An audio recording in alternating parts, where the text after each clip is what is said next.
In this episode, we'll be talking about some new DLC for Streets of Rage 4. Could one of the best 3D Sonic games be getting a remaster? And Microsoft is back in the room mill yet again.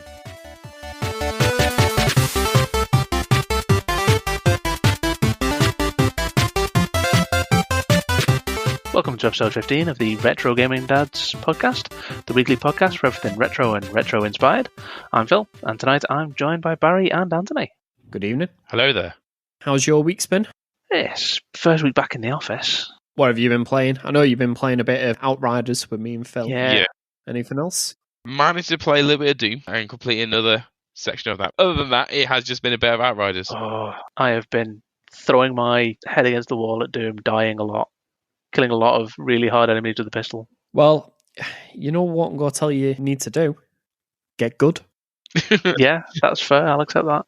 I've actually not played any more Doom since last week, so I need to run through it on the Xbox, get a few more achievements, and then I think I'm going to try and run through it again on the 32X to see how bad that version really is. Oh, but it was nice playing a bit of co-op, because we did some co-op Doom as well, didn't we? Yeah, we need to get Anthony on that. But you might be a bit busy the end of this week, I believe. Yes, seeing as though I most probably will have a child born by the time this podcast comes out. So everyone needs to send congratulations or possibly commiserations. No, congratulations, thank you very much. Don't sour my child's birth too much. Well, we know how much you moan about you have no time to play video games at the moment, so after your third child... I'm just wondering where the heck you find time to sleep. He doesn't sleep. Look at the Hello, bags sleep. under his eyes.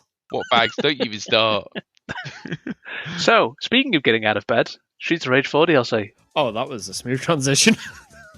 But yes, new content is coming to Streets of Rage 4, which I'm sure we'll all be delighted to hear. Yeah, absolutely. Unfortunately, it's not all good news, as this is paid for DLC. I mean, we can't grumble too much considering it was Game Pass Day 1. And Well, I can. I still paid for it. Well, true, you did. Yeah, that's very true. But for those of us who haven't paid for it, it's a way for Microsoft to get something out of it, rather than people just leeching off the Game Pass. Well, no, it's fair enough. Game Pass giving you the games for free and DLC being extra. Gets you in the door, doesn't it? And gets more money for publishers, so it's win-win that way. Absolutely. Just means that if Game Pass, you better buy the game. Haven't got a release date on it at the moment. It just says coming soon. But they're adding at least one new character, which I believe is Estelle Acquire, I think her name was. She was one of the bosses, the police officer, who calls in backup in the form of a policeman with a rocket-propelled grenade launcher, who just bombs the arena. Very much like the original Streets of Rage, except it's not as much fun when it's being used against you. How much of the screen does it take up? Well, on the original game, it's a full screen. Thankfully, this one, it's only roughly half of it. Yeah, it does like circles everywhere, doesn't it? Yeah, but it's still not fun. No. Unless, well, it will be when you get to use it.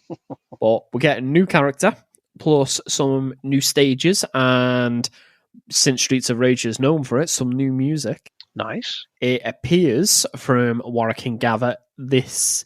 story-wise, this will be set in VR of some sort. So perhaps you might be going back, experiencing previous boss battles or previous stages. Could be quite interesting.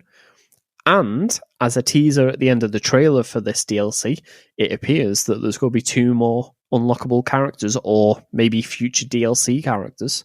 Well, we were saying that it was strange how both Max and Shiva were there, had all the moves and everything in there, but weren't playable. Do you know what? I think it's really nice to see that they are supporting the game still. They're still working on it, especially alongside of the Turtles game they're working on as well at the moment. Also, so this is great that we're getting content for Streets of Rage 4 to try and tide us over until that's released. I'm certainly not complaining. I still need to complete it. I think we were talking about this last week, weren't we? Actually, We were, because it was... I said we need to jump on and complete the game with you. Yeah. Well, it's because it was online co-op, 2 players only. Yes. But on the same Xbox, it's up to 4. So you and Phil jumped on and ran off. But yeah, so I need to complete it, and so we just need to run through it together at some point. Especially before this DLC comes out, so... Yeah, it might be a good idea. But isn't there an update coming to Streets of Rage 4 as well at the same time? Yes, everyone will get the update for free, which I'm unsure what it contains. Let me have a very quick look. I imagine it's going to be some quality of life aspects and bug fixes and the like. Not that there's any noticeable bugs in Streets of Rage that I can think of. Or maybe like a bit of a compatibility thing. I'm trying to look for what the update's going to include. I was about to say there's no bugs in the game, although it's a little bit hard, and then instantly remembered that one of the updates includes a new harder difficulty mode. Just what you need. Yes. But I believe it's got a name. We've got a name for the DLC called Mr. X Nightmare. Yes, so Mr. X was the big bad guy from the original Streets of Rage titles. He isn't in Streets of Rage 4, but I won't say much more because you haven't completed it yet. In the DLC, another character from Streets of Rage 3 makes an appearance, Dr. Zan. Potentially, he may be a future unlockable character. But looking at the silhouettes, as Phil mentioned before, I do think it is likely to be Max and Shiva, especially since both characters are in the game and have already got animation. So, after some good news, unfortunately, I've got some bad news for you as well. Dun dun dun dun. Or specifically, PlayStation 3 owners. Sony's not having a good time. No, they are not. As over the last fortnight, we've speculated and then confirmed the PlayStation Store is going. It gets worse. Unfortunately, it's been confirmed that once the CMOS battery, which holds the console's time, dies, and the PlayStation Store is no longer available, you will not be able to play your own digital titles on your PlayStation 3. Now, is it just me, or are you two also starting to feel a little bit bad about all the negative side that we're having to speak about? Because there's nothing positive to speak about. Yes. Just for clarity, I have an Xbox, I have a Switch, I have a PC, I do not own a PlayStation. It's not because I don't like PlayStation, it's because everyone I know plays on those other systems. So I don't want to speak bad about Sony and the PlayStation, but currently it's not been as rosy as it has been during the PlayStation 4 generation. Yeah, they are making it hard to bring up positive news about them because everything that seems to be coming out at the minute is, well, Sony have done this that's bad for everybody, and now they're doing this that's bad for everybody. Give us some positive news, Sony. Yeah, this generation seems to have swapped. Microsoft seemed to be gaming's sweetheart now, whereas last generation it was Sony. Yeah. I would like some good news to speak about Sony at some point so we can finally say, yes, they've done this, but it's just, they're making it hard. Well, unfortunately, I do not have any for you in this episode. Oh, not for me. Yep. For people listening. I'm the first. The thing is about this death clock is, we've talked about the loss of some of these brilliant games, like the Mega Man Legends stuff that you was looking at, Barry. Yeah. Well, I was looking at getting Mega Man Legends, Legends 2, Trombone's Adventures, Suikoden 2. There was a lot of titles that are prohibitively expensive to purchase that I was going to connect up my PlayStation 3, go on the store and purchase them so I could play them in the future. However, the issue with this CMOS battery is once it dies, if there's no way for it to connect back to Sony to set its time, you cannot play your digital titles regardless of whether you've played them before on the console or they're even installed. I think what makes it very difficult is the uncertainty of you don't know when it's going to die. You don't know at all any timings, regardless. Also, do we know if it is the battery life? Is it down to how often it's left on, or if it's just over time, or you don't know? So at some point, it will just go, and that's it. Exactly. I believe it's going to be worse if the console's not been used for a while. So most people got a PlayStation 4. If they kept the PlayStation 3, they've probably boxed it up somewhere, left it. That battery might have gone already, which if you can get it replaced and connect now, you're safe for now, but in the future, it will go again. It's not a case of if, it's a case of when. That's the issue. And once it does, your digital titles are no longer useful. A literal death clock for the console. Exactly. And I've got even more bad news because it gets worse. Oh, just me thought it couldn't. On the PlayStation 4, it's even worse. If the CMOS battery on that goes and you can't connect back to Sony, you can't even play your physical games. So you will not be able to play digital or physical games on your PlayStation 4. How is it worse for the PS4 than PS3? That doesn't really make much sense, if I'm honest. But what about the PS5, though? Is that going to have the same issue as well? It's unknown for the PlayStation 5. Also, it doesn't seem to affect the Vita or the PSP, thankfully. The PlayStation 3 at the moment is the immediate concern, just because they're taking down the store in June, I believe it was. Yeah. Well, Pretty I imminent, guess yeah. the warning we can give to people is, if you've got a PlayStation 3 and you don't want to lose what you've got, replace the CMOS battery. Is all we're going to Yes, suggest. and make sure you replace it with a high-quality CMOS battery. Yeah. Not wherever you get cheapest on Amazon. You need a good quality one to get the most out of it. Yeah, because you might not be able to replace it later. Exactly. Well, after a bit of positive news, followed by a bit of negative news, there's some potentially positive news, for me at least. One of the best 3D Sonic games may be getting a remaster. See, this is one neither me and Anthony have really played. No. So I think you're going to have to tell us a bit more about Sonic Colors. It stars a little blue mammal that goes very, very quick. We know that far. Well, you didn't specify how much you did or didn't know. We know about Sonic. Since it's Yeah. called Right. Sonic, okay. It's hard to believe, but we're not that dumb. I mean, I'm not, but Hey, you're not I even do saying wonder no. sometimes. So do we. So, if this is getting a remaster, I do think that's good news for a lot of people because, like yourselves, a lot of people have not played this game. Currently, it's only available for the Nintendo Wii. It's no secret that Sonic didn't have the best track record with 3D titles in the mid 2000s. So, once they tried to reboot it with Sonic 06, his reputation was, shall we say, tarnished. He had game after game after game that was not up to the high standards people expected from Sonic. Then comes Sonic Colors 2010, and it was heralded as the first good 3D Sonic game since Sonic Adventure way back in 1999. And after that, Sonic's had a fairly good track record with his 3D titles. At best, they've been fantastic. At worst, they've been okay. Nothing too terrible. So it's great to see this game getting the recognition it deserves and maybe coming back to modern consoles. I know you've told us some bits about how you saw the room, but how exactly did you see it again? So it looks like details of the game's existence were shown off on two different websites. So the first one was IK Sample's website, which is a German localization company. So obviously the game will be made in, say, Japan, and it'll go to different companies to localize it for that country's language.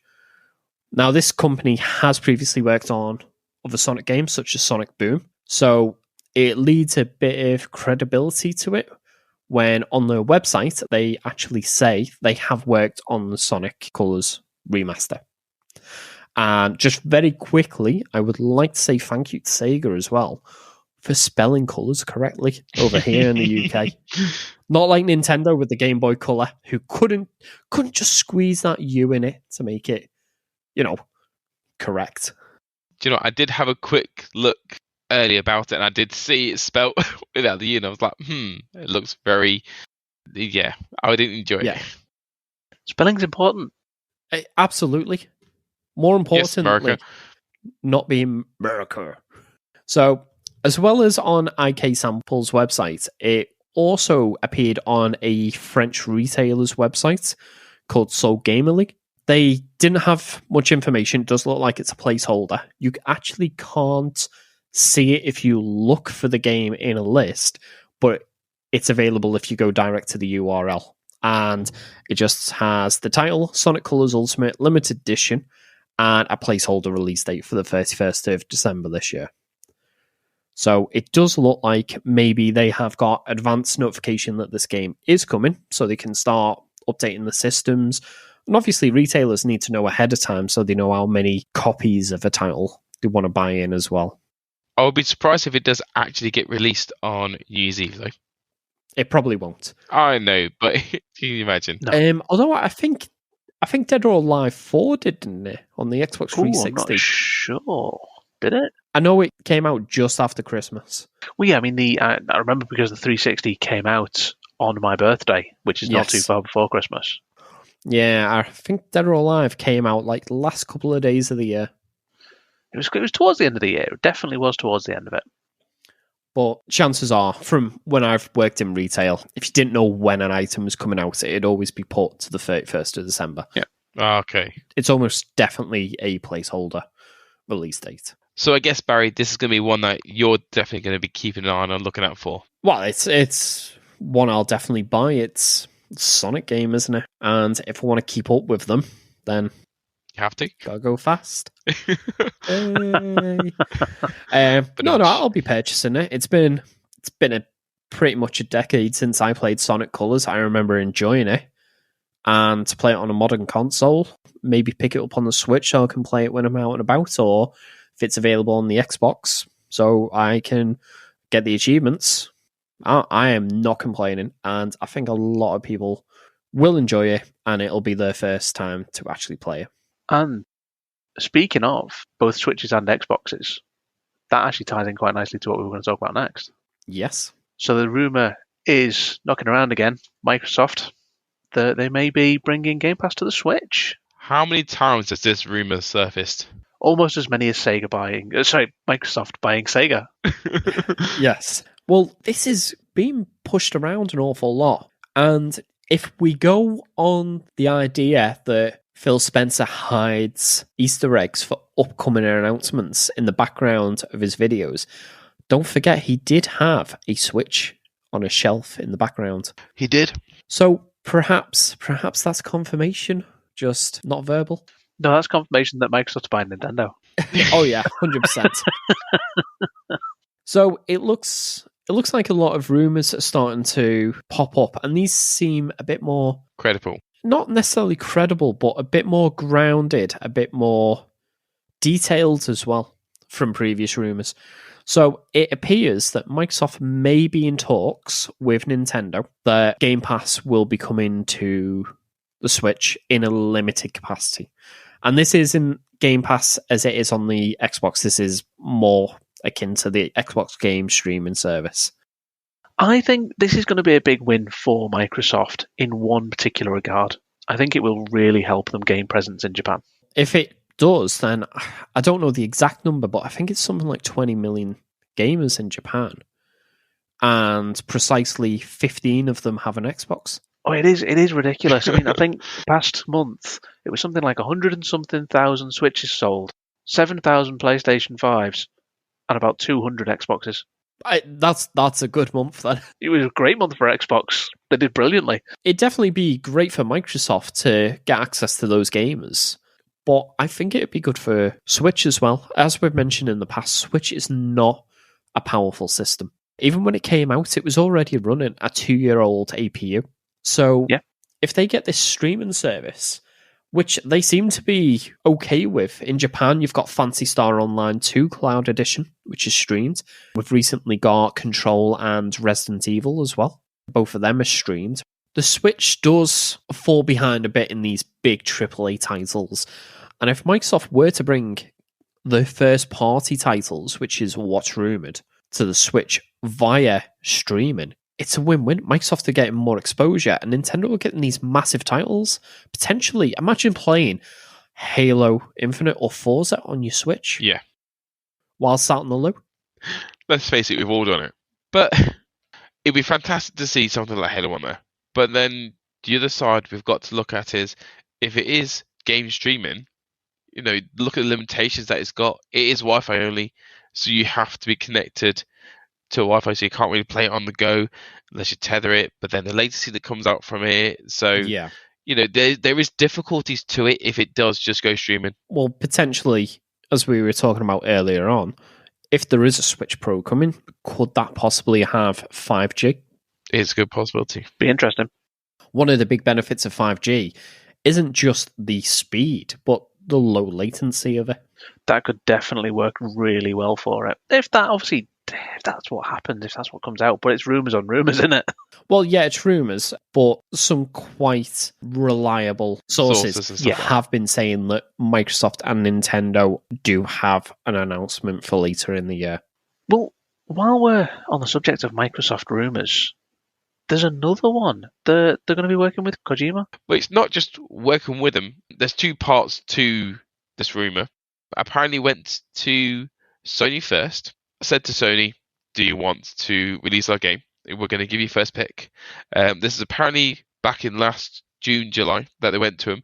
And Sony said, no, you're right, and passed on the chance to release a game on the console. I like how casual you make Sony sound then. You know, Kojima comes up to them and goes, do you want to work with me with this new game? And they go, nah, you're all right, mate.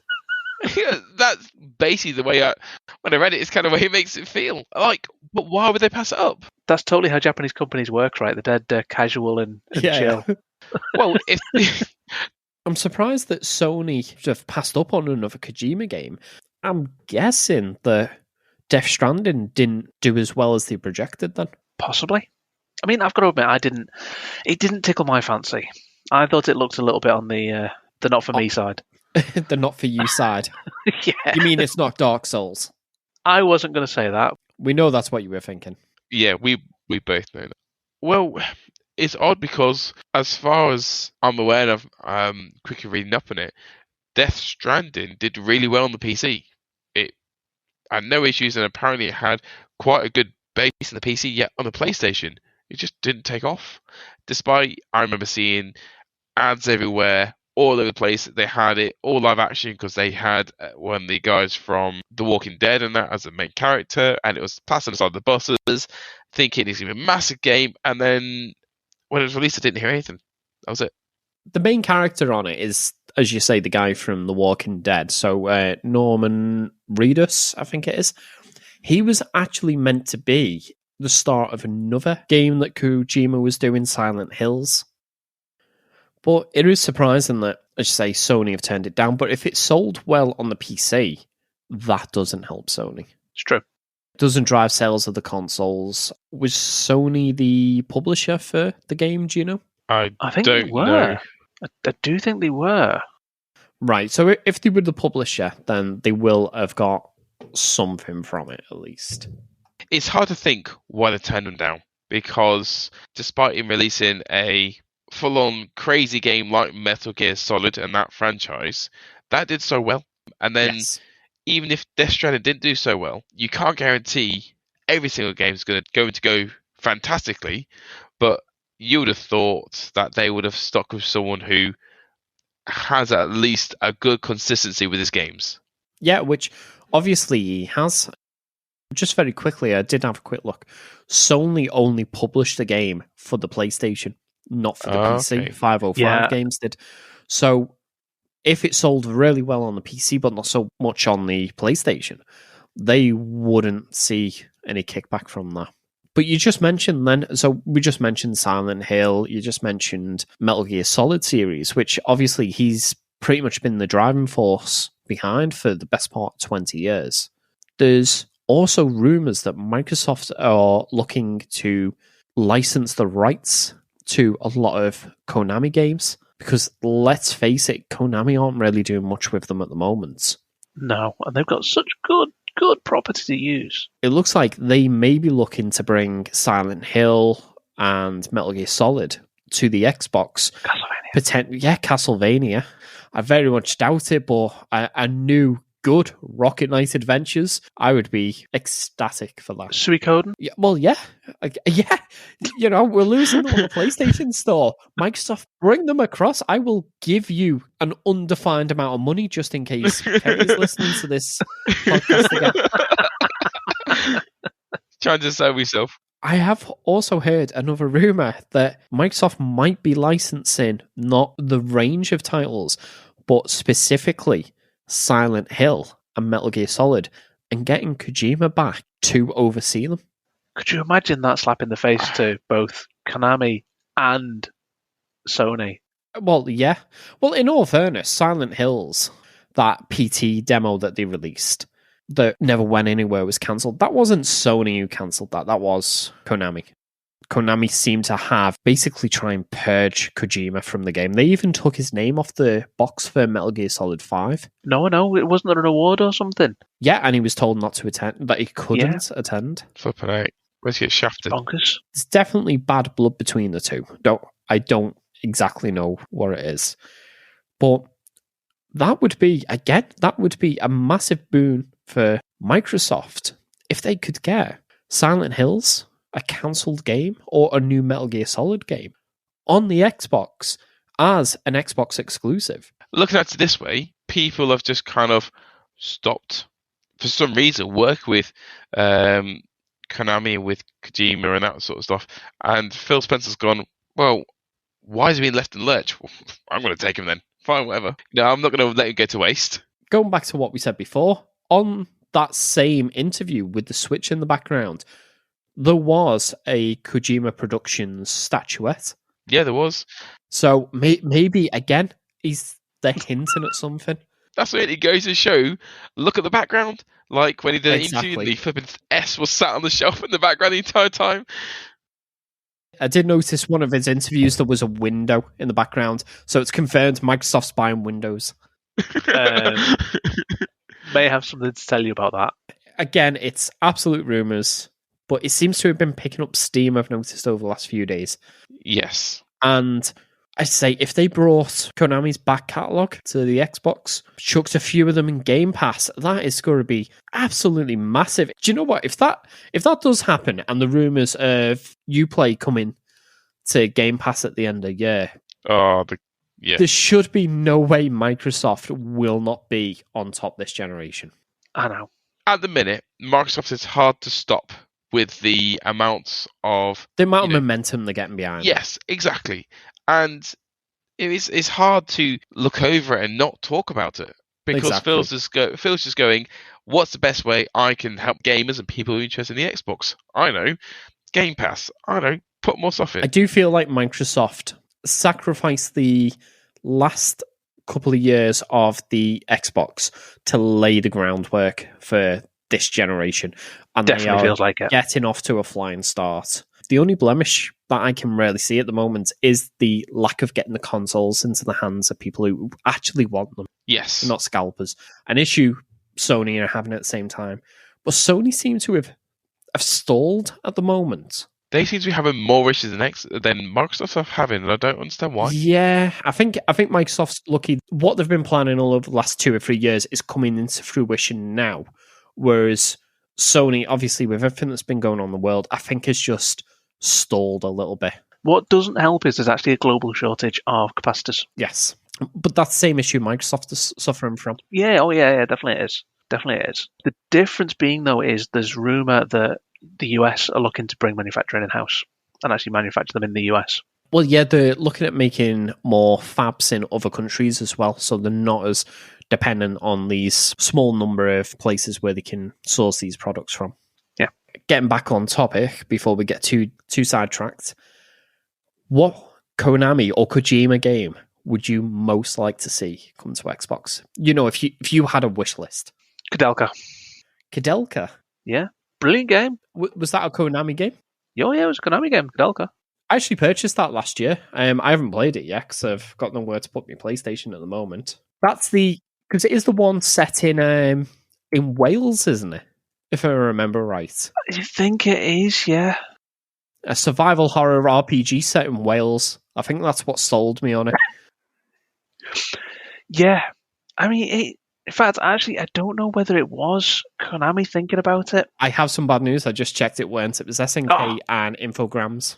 Right. Why did I think that one was Kudelka then? No. Kudelka was Konami. I'm just trying to think of what games you could be thinking of. As I've mentioned for me, Rocket Knight Adventure. How about you, Anthony? If I'm honest, I haven't played that many. I have played a few of the Metal Gear Solids, but outside that, I haven't played that many. But for me, it is actually the Yu-Gi-Oh! Duels. It's something a bit different. It's from Konami, and it is basically just like a card dueling game. And I enjoyed them. It's definitely different. It is different. Yes. But I agree with you, It's and I different, absolutely loved but it, it's and I expected played from it. Anthony. I played it on the Game Boy. There's the Game Boy Advance it was on, and I'd happily be able to play it on the Xbox. The Castlevanias would be brilliant as well. Yes. Just very quickly, when we were talking earlier about the PlayStations, one of the other issues that they're having at the moment is a lot of games aren't getting updated, and the Konami Castlevania games were one of them. Even though the service is still running, the updates for Lord of Shadows, for example, isn't available for players. Well, Right. if Konami does end up coming to Microsoft, they will have a nice home here. Yes, we will be very appreciative, Oh, yeah. as I'm sure PlayStation fans would be if they got the chance. They can always come across the Xbox and just get the Game Pass, and then easy done. If Sony would be open to it, I'm sure Microsoft would allow game streaming on the PlayStation 5. Yeah, I think Microsoft would happily put it anywhere. Microsoft might even give more love to the Vita than Sony ever shown it. Well, we're getting towards the end now, so this episode, it's been a roller coaster of good news, bad news, great news. Hype. So unfortunately, it is bad news that we're going to end this episode on. Yeah. I believe Ubisoft are getting rid of a lot of their online service for a lot of their legacy titles. They are, and I'm very sad. Around June time, they're going to be turning off a bunch of the game servers. Granted, they're old games. I mean, we're talking games that even go back to like the original Xbox generation. It'll be sad to see them go down. I can kind of understand why. They've probably not got the sort of player levels they used to have. Yeah. For me, looking at this list, there's two games that particularly sort of stand out for me being sad to lose. I'm going to have a go guessing them, and I'm going to say Rainbow Six Vegas and Vegas 2. Yes, you're correct. I actually remember playing Vegas 2 not long ago, again, online. And again, I enjoyed it as much as I did before. Terrace Hunt was fantastic on those. Yeah, I loved Vegas 2. Me and Phil used to spend far too much time on Vegas 2 playing Terrorist Hunt. What was it? Was it Kill House? Was the stage? I think? Want to say so. It was something like that. And we'd hide at the end of a tunnel. One of us would run out with machine guns, spray it around to attract the attention. And us would be like, I'd be there hiding at the end of the corridor behind the cover. Phil was going, I ain't coming! As he's running down the corridor, and there's like 15 terrorists chasing him. Yeah, Rainbow Six Vegas 2. I have a lot of fun memories of that game. It probably was one of my more played Xbox 360 games. Yes. Oh, 100%. 100%. Good story, great multiplayer. For this time, it was fantastic. Yeah. So we do get similar sort of games now that Ubisoft are releasing. So Ghost Recon, for example. But they're very formulaic now, aren't they? Yeah. I felt like a lot of the fun I had from Vegas and Vegas 2 was very freeform. We were making the fun up as we went along. Yeah. I have vivid memories of us being in like a sewer system at the bottom of a ladder, shooting a bell that caused all the enemies practically in the level to run and climb down this one ladder. And you literally have this pile of bodies at the bottom of this ladder. You just shoot them as they're coming down this ladder. Yeah. And with the jokes that we'd be like, why would you go down that ladder? You know, you'd look down, pile of bodies. Yeah. You think, I know. I'm going to climb down this ladder. Yeah. Yeah, I ain't going down there, Dave. You can go down. I remember doing it most on the casino in Las Vegas Casino. That's when we were doing the Terrace Hunt on most. And because you used to be able to go outside the building and come in through grapple the down the side and just. I remember just going upside down, walking down, and then shooting upside down into the window. The only game that's got Terrace Hunt now is Siege. Doesn't have the same effect at all whatsoever. Does not feel the same. Because, there is no grapple mechanics, don't think. Don't get me wrong, I think Siege is a better game, but I think because the stages typically are smaller, and it seems to have, from when I was playing it at least, a nasty habit of spawning the terrorists behind you. The amount of times you go in, clear a building room by room, you're like, oh, it's clear. Now we'll go outside, and there's a terrorist has appeared in a room that you've previously cleared. Yeah, it didn't feel as... Well, polished is probably the wrong word. It was definitely a very polished game. And Siege was a good game. It just didn't have the same feel to it as the Vegas games. Now, don't get me wrong, Vegas did that, but it felt like the distance at which the terrorists spawned was further out, so you very rarely got that sort of issue. Yeah, and you had time to make your way across before you literally just had them on top of you. Yeah. But I think, in my opinion, if they'd have done Siege as Siege is, and then also put in the Rainbow Six Vegas 2 Terrorist Hunt in as a separate thing, that'd be fantastic. Yeah. Because you'd have the Siege gameplay, and obviously the way it is now is like, I think it's 6v6 or something like that, and that fighting, but then had a whole separate Terrorist Hunt was just Rainbow Six Vegas 2 just redone, put in. I'll be made up. I'll be sorted. One thing I will miss as well is using the Microsoft webcam to scan my face in. I had a very convincing avatar of myself. I remember that. Yeah. But yeah, so the 1st of June that they're going to be going down. So just very quickly, should we go through some of the titles? Yeah. Yeah, so we'll do consoles first. So we've got, obviously, the Rainbow Six Vegas games. Ghost Recon Future Soldier. Rainbow Six Lockdown, which you can't actually play online on the Xbox anyway because the original Xbox Live has gone down. But the PC and the PlayStation 2 servers are going, if they still exist, the PlayStation 2, to be honest. I imagine it's more PC, that one. Rainbow Six Vegas and Vegas 2. And then for PC... So we've got Assassin's Creed 2, Prince of Persia Forgotten Sands, Far Cry 2, I never played myself. Don't know you guys. I've got Far Cry 2. Yeah, I played that. That's the one set in Africa, was it? I think so. Yeah, you're like on South a beach. South Africa or something. Because don't you have malaria? I think so. It's been a long time since I've played it. So then we also got Anno 1404, Might and Magic Clash of Heroes, Splinter Cell Conviction. Now I loved that game. Now, I'm surprised Conviction's on the list. It is an older title. I think that may have been near the beginning of life of the Xbox. I thought it was the one after Double Agent. Oh, yeah, sorry, I'm thinking of Double Agent. Conviction. Yeah. Was that the one we played a lot of, or was... No, the one that we played a lot of was Chaos Theory. That was on the original Xbox. Yeah. There was a relative... What was the last one that came Blacklist. out? Blacklist. The last one that came out. I enjoyed Blacklist a lot. Conviction was the one between Blacklist and Double Agent. Yeah, I think Blacklist was significantly better, though. Oh, yeah, definitely. 100% was. No denying that. We've also got The Settlers 7. I want a new Splinter Cell. Yeah, new Splinter Cell would be good. And we've got Might and Magic 10 as well. Now, I didn't think that had online services. Yeah, I was thinking that. I don't know whether or not it does, but Prince of Persia Forgotten Sands, I don't remember online play for that, so perhaps this is just servers for either updates or DRM. You may be. Well, yeah, so they're being turned off, which is sad news to end the tonight's podcast on, but there we are. Well, let's end it on a bit of a better note. So, obviously, Anthony's going to be a dad again, probably by the time you listen to this podcast, if not very shortly after. So, make sure you get as much sleep as you can now.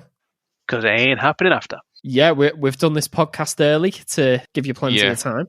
I'm planning on trying to catch up with sleep ready. Congratulations already. If you would like to support the podcast, you can visit us at www.retrogamingdads.co.uk/support, where you can either donate through Patreon, which will get you this podcast 2 days early. So you can be the cool guy that can support the podcast for all your cheap-ass friends who will not subscribe. Don't be that guy. Or you can send donations directly through PayPal. All money will be going back into the running of the podcast. At the moment, we're looking at improving our microphones, so you can actually hear us waffle on in crystal clear clarity. And on that note, this is the Retro Gaming Dads podcast. I hope you enjoyed what you listened to, and we'll see you next time.